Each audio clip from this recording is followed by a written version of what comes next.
Mga kapuso, makakaasa po ng dagdag na sahod ang mga minimum wage earners sa Regions 2 at 3 pagsapit ng Labor Day sa May 1. Pero ang mga manggagawa sa Metro Manila, wala munang dagdag sweldo. May live report si Victoria Tulad. Victoria. Emil, wala pang ang maaasahang umento ang mga minimum wage earners sa National Capital Region pagdating ng Labor Day sa May 1. Sa press conference kanina, sinabi ng DOLE o Department of Labor and Employment na pinag-uusapan pa ang dalawang petisyon na nakahain sa kanila ngayon. Ayon kay DOLE Secretary Rosalinda Baldos, nais nilang matapos ang deliberasyon bago matapos ang Mayo. Pero ang ibang rehiyon makakaasa raw ng dagdag sahod. Sa Region 2, 45 pesos ang idadagdag sa minimum wage earners pagdating ng May 1. 7 pesos naman sa Region 3 maliban sa Aurora Province na 10 pesos ang idadagdag.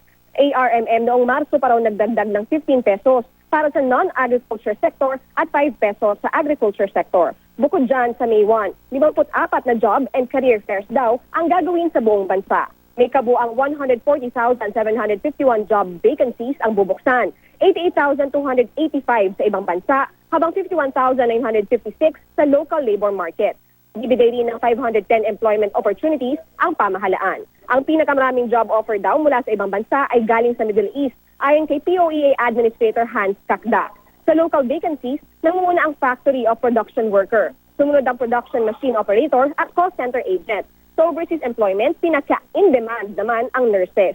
Pangalawa ang hotel and restaurant service workers at sumunod ang laborers. Sabi ni Baldos, 5.8% ang unemployment rate sa bansa ngayon, mas mababa sa 6.8, 7.2% target unemployment rate. Noong pumasok ang Aquino administration, nasa 11% daw ang unemployment. Emil? Maraming salamat, Victoria Tulad.